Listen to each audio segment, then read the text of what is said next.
The start of the Sugar era, coldest Sean O'Malley moments.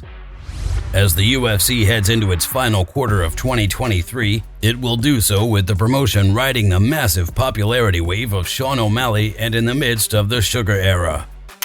Yes, unless you've been detoxing from humanity and anything that requires electricity, you know that O'Malley took out Aljamain Sterling at UFC 292 to secure the UFC's bantamweight crown. After he did so, O'Malley proclaimed, "This is just the beginning of the Sugar era. I'm running this shit until 2035, baby." There we have it. But depending on how big a fan of MMA you are, you might not know how big of an upset the victory was. And you certainly wouldn't know that by watching O'Malley's ice-cold reaction to his win immediately after he buzzed the MMA world 10 times over. So yeah, I was a little bit nervous for this fight, but I never lost the confidence. That said, if you followed the rise of O'Malley, you know that despite his colorful persona, Sugar often reacts to his wins with a somewhat terrifying, emotionless strut. So what have been the champ's coldest and most pivotal moments to date? Well, before we take a closer look at that, if you enjoy this video, be sure to like it and to subscribe to the channel. And after you've finished watching the video, please share your thoughts and feedback in the comments section below. With that out of the way, let's examine O'Malley's most terrifying machine-like moments in his UFC run to date. A run that has a lot of folks talking about the Sugar era and whether O'Malley could be headed to becoming the biggest name in the game. A spot that currently belongs to the notorious Conor McGregor. Sugar drops jaws in Dana White's Contender Series. Back in 2007, it didn't take O'Malley long to turn the heads of prospect observers and hardcore fans when he was invited to compete on Dana White's Contender Series. The future champ was booked to fight Alfred Kashakian. At the time, O'Malley wasn't far removed from the age of 20, and unless you knew he was a fighter, it might have been the last thing you would have guessed he was. O'Malley now trying to tee off, counters with the left and throws.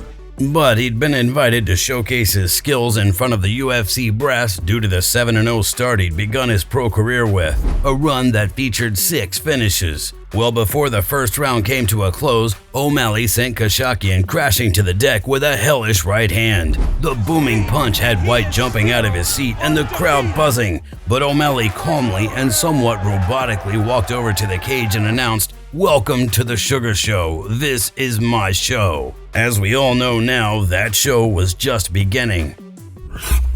O'Malley clinically puts away Jose Alberto Quinones. After recording back-to-back decision wins, O'Malley's next highlight reel finish and ice-cold moment went down in 2020. The bantamweight was booked to fight Jose Alberto Quinones at UFC 248.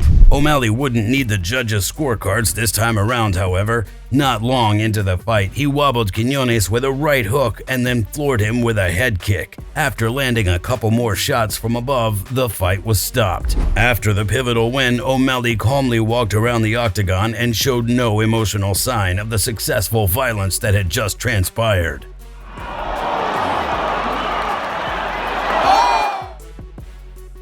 Sugar bombs out Eddie Wineland. Up next, O'Malley was booked to fight the veteran Eddie Wineland, whose resume includes a who's who of the bantamweight division. Over the years, Eddie'd thrown hands with the likes of Renato Barão, Brad Pickett, Scott Jorgensen, and Uriah Faber. So on account of this experience, and because Wineland's never been accused of being light on punching power, many believed he would be a stiff test for Sugar. Well, as it turned out, O'Malley needed less than 2 minutes to take out the rugged veteran. Sugar sent Wineland's consciousness to Pluto and back with a thunderous right hand. And once again, O'Malley calmly walked around the cage like he had just bought a box of paper clips, ice cold and deadly. Following the jaw-dropping defeat, Wineland issued out this statement via social media. "Just got my proper welcome to the Sugar Show. Congratulations, Sean." Just got my proper welcome to the Sugar Show. A proper welcome indeed. O'Malley puts Thomas Almeida on ice. Later in 2020, Sean finally took an L against Marlon Chito Vera, but if anyone was thinking the defeat might get into Sugar's head, he showed no indication of that in his next scrap. In March 2021, O'Malley was tapped to fight Thomas Almeida. While Almeida's career had hit the skids somewhat, he was coming off 3 straight defeats. The Brazilian had laid waste to many opponents throughout his career. In fact, until he ran into the punches of Cody Garbrandt in 2016, Almeida had gone undefeated and was widely considered to be a future title contender. Well, in round 3, Sugar hit Almeida badly with a left hook that sent him stumbling to the floor. Then O'Malley pounded down a right hand from above that finished Almeida and then some. This time around, however, O'Malley showed a wee bit of emotion as he darted around the cage and tossed up a jump shot. He also acknowledged afterward that the punch that ultimately went viral wasn't really needed. It was still potential viral. I think it was a good knockout, but that shot was unnecessary. I looked into his eyes, he wasn't there. But in the first round, after the referee said, "Hey, if I don't stop it, you have to keep fighting," I had to give him my little two, a juicer to the lips. It was a violent reminder, if anyone was in need of one, of what kind of power O'Malley possesses. The victory demonstrated that Sugar was firmly back on a road that would ultimately lead to a title shot. O'Malley dusts Aljamain Sterling to kick off the Sugar era. As we noted off the top, O'Malley's win over Sterling at UFC 292 was in fact a pretty significant upset, depending on the betting line you looked at. As the event neared, Sugar was an underdog with odds ranging around plus 200. Now, most people understand that O'Malley posed a legitimate threat to Sterling on account of his fight-ending right hand and dynamic striking, but the consensus was that Sterling's wrestling and submission game would likely rule the day. After all, Sterling's game was too much for multiple top-tier fighters and former champs. The Funk Master holds wins over notable fighters like Corey Sandhagen, Pedro Munoz, TJ Dillashaw, Peter Yan, and Henry Cejudo. Sterling was able to take the Olympic gold medalist Cejudo down to the floor, so due to that, many people, including Cejudo himself, figured Sterling would here and still at UFC 292. "I do believe Aljamain Sterling's gonna press him, get him against the cage," Cejudo said before the event. "If he's able to take me down, he can take any of those guys down. So Sean's gonna be in trouble. Sean just relies on his striking. I'm sure he works on the jiu-jitsu, but in MMA, it's just different. I do believe that Sterling's gonna get on top of him and just pretty much just hurt him." And leading up to the fight, Sterling repeatedly cited his wrestling as to why he was going to end O'Malley's rise. Case in point, shortly before the bout, he tweeted out this: "Sean will be a good striking test, but he makes one mistake and he'll be on his back. Ground and pound TKO round 2. I've seen it play out hundreds of times now. Almost time to execute the vision. Hashtag snap the twig. Hashtag 4-time funk. Hashtag end still." Well, as we know, it was Sterling who ended up being taken out in round 2.